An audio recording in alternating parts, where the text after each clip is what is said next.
बहुत बहुत आभार आदरणीय अध्यक्ष महोदय जी। और इस ऐतिहासिक सदन का यह ऐतिहासिक सत्र चल रहा है।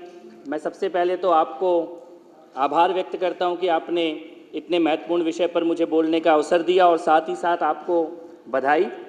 एक इतिहास रचा जिस दिन इस पीठ पर आप विराजमान हुए। पिछले 10 साल में इस सदन की गरिमा को बहुत ही नीचे गिरा दिया गया और मुझे लगता है कि कभी ना कभी इस सदन में इस पर भी चर्चा होनी चाहिए कि पिछले 10 साल में लोकतंत्र की, संविधान की, इस सदन की परंपराओं का किस प्रकार से मखौल उड़ाया गया।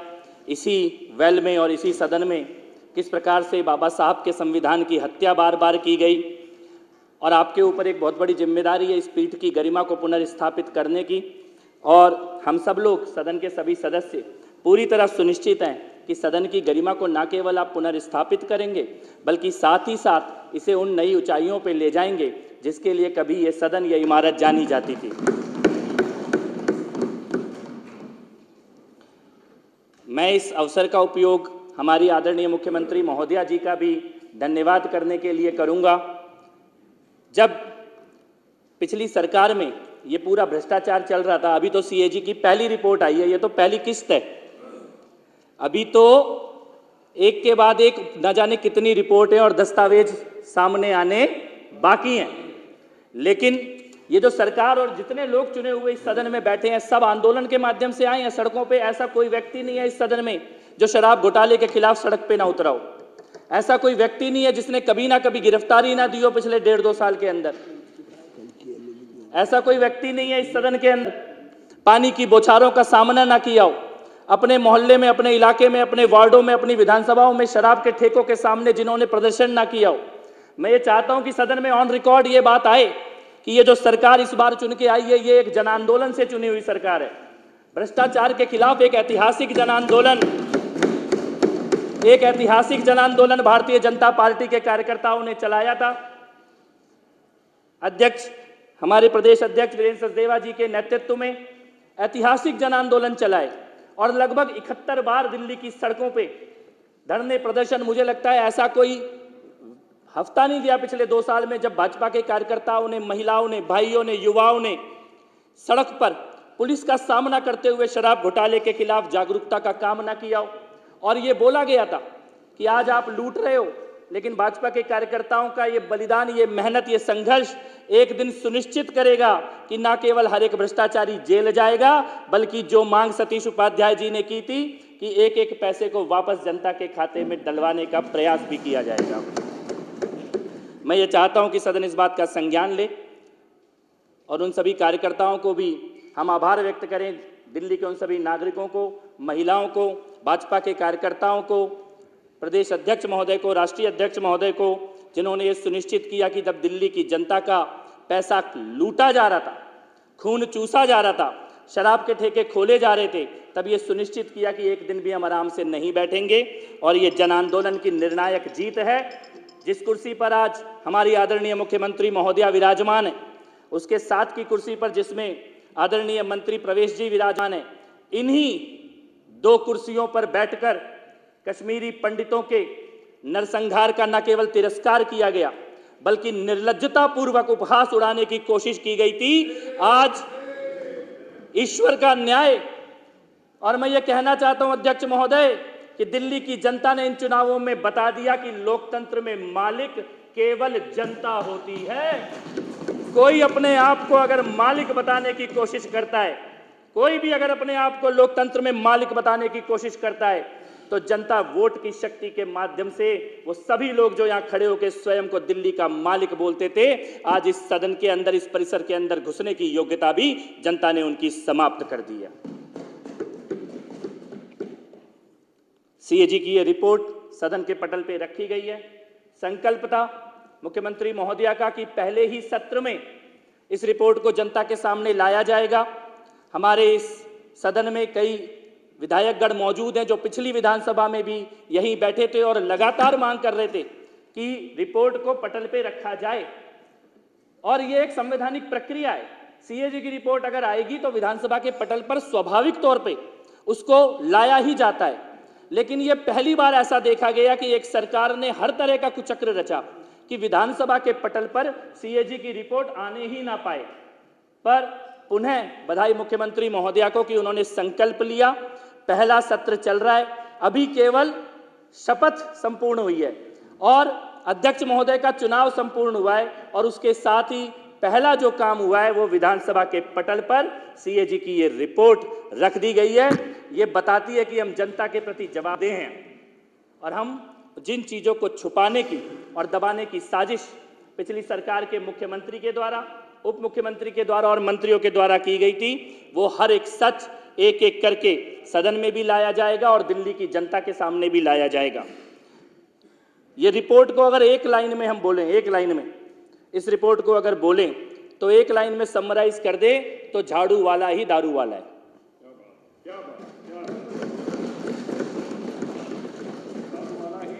दारू वाला है, झाड़ू पूरी बड़े बुजुर्गों ने कहा है कि शराब अच्छे अच्छों को बर्बाद कर देती, अच्छे अच्छों को डुबो देती है। शराब एक ऐसी चीज है जिसमें जो डूबा वो बचा नहीं। और मैं ये कहना चाहता हूं कि इन चुनावों ने ये साबित कर दिया है कि आपदा की सरकार, उसके वो सभी मंत्री जो शराब घोटाले में शामिल थे, उसके वो सभी पूरा का पूरा जो गैंग था, ठेकों को खुलवाने वाला, कमीशन को खाने वाला, वो पूरा का पूरा गैंग आज अपने आप को बेरोजगार नेता बताता हुआ घूम रहा है।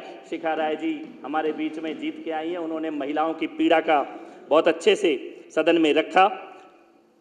लेकिन इतनी ही चलती है झूठ की दुकान, इतना ही चलता है भ्रष्टाचार का खेल। इसकी एक्सपायरी डेट बहुत पहले निकल चुकी थी, जनता केवल चुनावों की प्रतीक्षा कर रही थी। ये जो सीएजी की रिपोर्ट है अध्यक्ष महोदय, इस सीएजी की रिपोर्ट को केवल रिपोर्ट के तौर पर पढ़ने के साथ साथ मैं सदन के माध्यम से दिल्ली की जनता से ये कहना चाहता हूं कि दो डॉक्यूमेंट हैं, एक है सीएजी की रिपोर्ट और दूसरा डॉक्यूमेंट है सीबीआई की और ईडी की चार्जशीट। ये जब दोनों डॉक्यूमेंट हम एक साथ रखते हैं तब ये पूरी तस्वीर सामने आती है कि क्या खेल रचा गया था। सतीश उपाध्याय जी ने, शिखा राय जी ने सीएजी की रिपोर्ट के तथ्यों को बहुत विस्तार से रखा है और ये रिपोर्ट बताती है कि 2000 करोड़ का नुकसान हुआ है रिवेन्यू का। ये केवल रिवेन्यू का नुकसान है, ये पूरे घोटाले की कीमत नहीं है। 2000 करोड़ तो केवल रिवेन्यू का नुकसान हुआ है कि सरकार के खाते में आना चाहिए था लेकिन आया नहीं।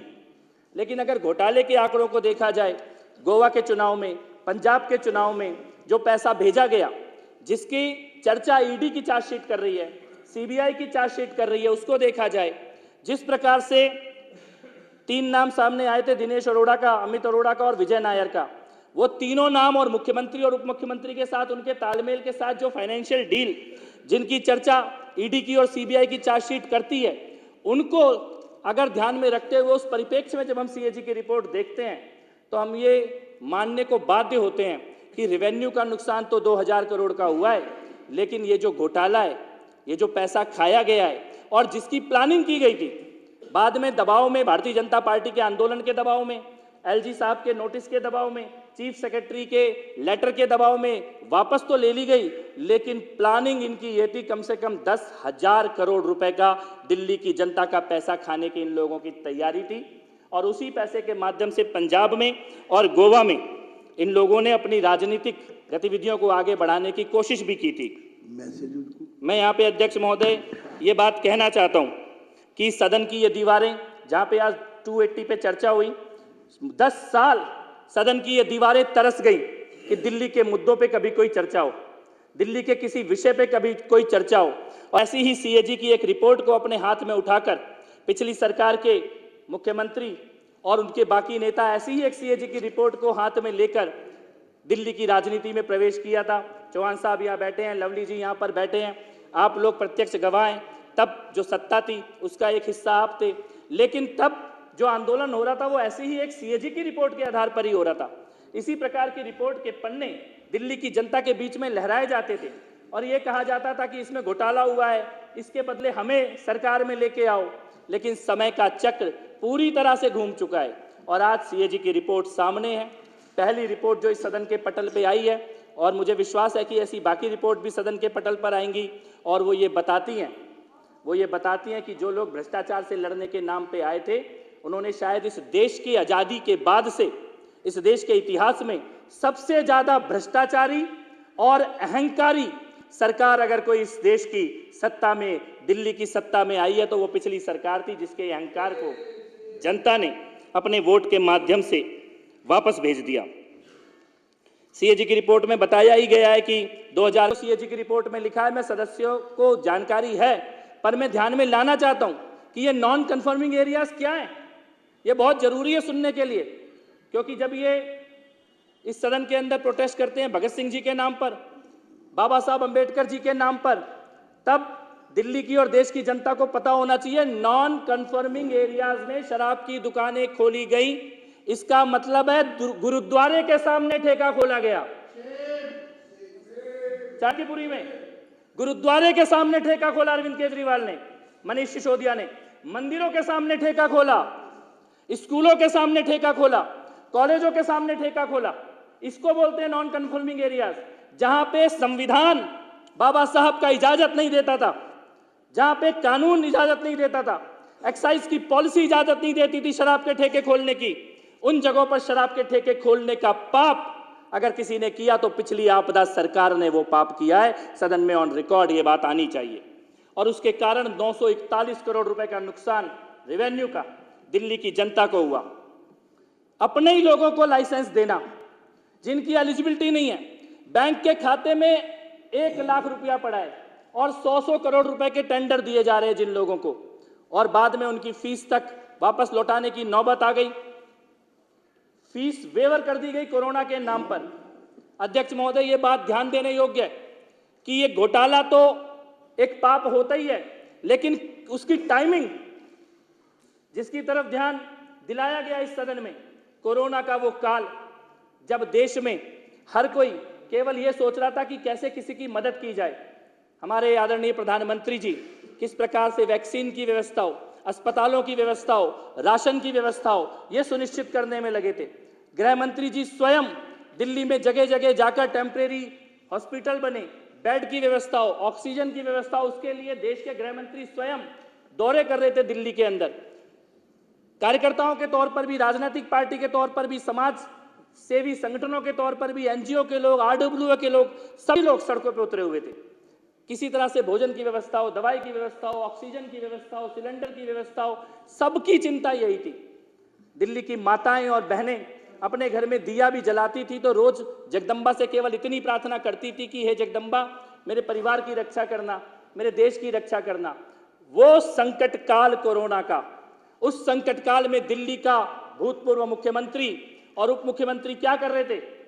उस संकट काल में दिल्ली के मुख्यमंत्री के घर में शराब के दलालों की मीटिंग चल रही थी। यह ईडी की चार्जशीट में लिखा हुआ है, सीएजी की रिपोर्ट में लिखा हुआ है। जिस समय इन्हें दवाइयों की व्यवस्था करनी थी, और खास तौर पे जो उत्तर प्रदेश से, बिहार से, उत्तराखंड से जो लोग आते हैं, दिल्ली भूली नहीं है। हमारी बस्तियों में अध्यक्ष महोदय लाउड स्पीकर से रात को 12 बजे ऐलान कराया गया कि आनंद विहार में बसें खड़ी हैं, आपको आपके घर तक छोड़ के आएंगी। लाखों लोगों को आनंद विहार में डीटीसी की बसों के द्वारा पहुंचा दिया गया और वहां पे पीने के पानी तक की सुविधा नहीं थी, घर पहुंचाने की कोई बस नहीं थी। हजारों लाखों लोगों के नरसंहार की साजिश कोरोना के काल में इस सरकार ने रची कि एक तरफ नरसंहार होता रहे, देश का ध्यान कोरोना में चलता रहे, और दूसरी तरफ ये पर्दे के पीछे दो पाप करें, शराब के घोटाले की नीति लेकर आए और अपने शीश महल को बनवाने की साजिश करे। ये दोनों पाप कोरोना के काल में दिल्ली की पिछली सरकार ने किए थे। ये दोनों पाप कोरोना के काल में किए गए थे। ये अपराध कई गुना बढ़ जाता है जब इसकी टाइमिंग को ध्यान से देखा जाता है। इनको लगा कि कोरोना का काल है, सब अपने अपने सुरक्षा में, व्यवस्था में व्यस्त हैं, कोई शराब के घोटाले की तरफ ध्यान नहीं देगा। मैं ये कहना चाहता हूं अध्यक्ष महोदय, सीएजी की रिपोर्ट में जो डिटेल है उससे आगे बढ़ते हुए अगर हम चीफ सेक्रेटरी का लेटर देखें जिसका जिक्र ईडी की चार्जशीट में है, सीबीआई की चार्जशीट में है, सदन में ऑन रिकॉर्ड ये बात आनी चाहिए क्योंकि पिछली सरकार में इन्होंने इसके संबंध में चर्चा नहीं करने दी। चीफ सेक्रेटरी के लेटर में लिखा है मनीष सिसोदिया ने संविधान का उल्लंघन करते हुए, कानून का उल्लंघन करते हुए ऐसे फैसले लिए 580 करोड़ रुपए का सीधा सीधा नुकसान केवल दारू के मंत्री मनीष सिसोदिया के गलत फैसलों के कारण लिया। यह ईडी की चार्जशीट में लिखा हुआ है। उस वक्त इनको लग रहा था कि कैबिनेट के अप्रूवल की जरूरत नहीं है, इनको लग रहा था एलजी के अप्रूवल की जरूरत नहीं है। एक घटनाक्रम की तरफ मैं सदन का ध्यान दिलाना चाहता हूं अध्यक्ष महोदय, जिस बारे में चर्चा सतीश उपाध्याय जी ने भी की कि जो कमीशन था उसको 5% से बढ़ाकर 12% किया गया। यह सीएजी की रिपोर्ट कहती है। लेकिन अगर इसको हम ईडी की चार्जशीट के साथ मिलाकर देखें तो असली खेल समझ में आता है। 5% कमीशन कैबिनेट ने पास किया, 5% कमीशन कैबिनेट ने पास किया। कैबिनेट की अगली मीटिंग 23 मार्च 24 मार्च को होनी थी। 14 मार्च से लेकर 17 मार्च तक यही हमारी विधानसभा से थोड़ी दूर पे ओबेरॉय होटल है। इस ओबेरॉय होटल में साउथ लॉबी के शराब के दलालों को बुलाया गया, उनको रुकवाया गया। ईडी ने उसकी सीसीटीवी फुटेज भी निकाली है, ओबेरॉय होटल की प्रिंटर मशीन का डेटा निकाला है, फोटोकॉपी मशीन का डेटा निकाला है। फोरेंसिक जांच करने के बाद कैबिनेट 5% का नोट पास कर रही है। मनीष सिसोदिया के घर से जो कंप्यूटर जब्त किया गया उसमें लिखा है कि कैबिनेट नोट के 5% को सिसोदिया के अपने कंप्यूटर पे एडिट करके 12% कर दिया गया। कोई कैबिनेट का अप्रूवल नहीं था, कोई एलजी का अप्रूवल नहीं था। 5 को 12 करके 14 मार्च से 17 मार्च के बीच में ओबेरॉय होटल में शराब के दलालों की जो मीटिंग होती है, सीसीटीवी फुटेज में शराब के दलालों के हाथ में 36 पेज की दिल्ली की एक्साइज पॉलिसी की वो कॉपी थी जो कॉपी अभी तक कैबिनेट ने पास नहीं की थी। ये पाप इन लोगों ने यहां पे किया है। जो कैबिनेट से पास होनी बाकी थी नीति, शराब के दलालों के पास एक हफ्ते पहले वो कॉपी थी। सीसीटीवी फुटेज इसको वेरीफाई कर रहा है, हमारा फोटोकॉपी मशीन का फोरेंसिक डाटा इसको वेरीफाई कर रहा है, मनीष सिसोदिया का कंप्यूटर का डेटा इसको वेरीफाई कर रहा है कि सीधे सीधे इन्होंने शराब के दलालों के साथ। और जो व्हाट्सएप चैट सामने आई है, मुझे लगता है कि 15 किलो घी का मतलब सबको पता है सदन में। 15 किलो घी मनीष सिसोदिया व्हाट्सएप पे मंगा रहे हैं और 15 किलो घी के बदले 15 करोड़ रुपए कौन से अंगड़िया के माध्यम से गोवा में कहां पे डिलीवर किया गया। 3 अंगड़ियों को उसका ठेका दिया जा रहा है, वहां पे गोवा में उसके पैसे डिलीवर किए जा रहे हैं। विजय नायर किसके लिए कहा? कैलाश गहलोत जी अध्यक्ष महोदय यहाँ पे बैठे हैं, मैं थोड़ा सा समय और लूंगा बस आपका। कैलाश गहलोत जी पिछली सरकार में मंत्री थे। कैलाश गहलोत जी के लिए यहाँ पे बंगला आवंटित था, सरकारी बंगला, लेकिन उसमें गहलोत जी नहीं रहते थे, उसमें विजय नायर रहता था। उसमें विजय नायर रहता था, वही विजय नायर जो फेस टाइम पे कॉल करता है और समीर महेंद्रू फेस टाइम पे विजय नायर कॉल करता है और समीर महेंद्रू से सीधे अरविंद केजरीवाल बात करता है और उससे कहता है विन विन सिचुएशन होगी, विन विन सिचुएशन, जो बोल वो कर दो। शरद रेड्डी, उससे मिलने के लिए मुख्यमंत्री के घर के बगल में मीटिंग की जाती है। मुझे लगता है कि शराब के घोटाले के इन तथ्यों के ऊपर ईडी की चार्जशीट, सीबीआई की चार्जशीट और सीएजी की रिपोर्ट, इन तीनों को कंबाइंड करते हुए इसको इस सदन में देखा जाना चाहिए, पढ़ा जाना चाहिए। किस प्रकार से, चाहे वो बुच्ची बाबू का चैट हो, व्हाट्सएप चैट हो जो कविता रेड्डी का सीए है, चाहे वो विजय नायर की व्हाट्सएप चैट हो, समीर महेंद्रू की व्हाट्सएप चैट हो, चाहे वो सनी मारवाह के पिता का स्टिंग ऑपरेशन हो जिसमें वो बोल रहा है 5% से 12% करो और 6% हमें वापस दो ब्लैक में। ये मनीष सिसोदिया ने बोला 5 से 12% कर देंगे, 6% वापस लेंगे ब्लैक में। ये अरविंद केजरीवाल और मनीष सिसोदिया के अपने बोले हुए शब्द हैं। पैसों के लेन देन का डॉक्यूमेंट उपलब्ध है। और मैं ये कहना चाहता हूं इस सदन में, अभी केवल जनता की अदालत में न्याय हुआ है, अभी कानून की अदालत में न्याय होना बाकी है। बेल पे छूटे हुए ये लोग ये याद रखें कि अभी ये केवल बेल पे बाहर हैं, फिर आएंगे केजरीवाल। तिहाड़ की दीवारों पे आज भी लिखा हुआ है, वापस वहां जाना इनको पड़ेगा।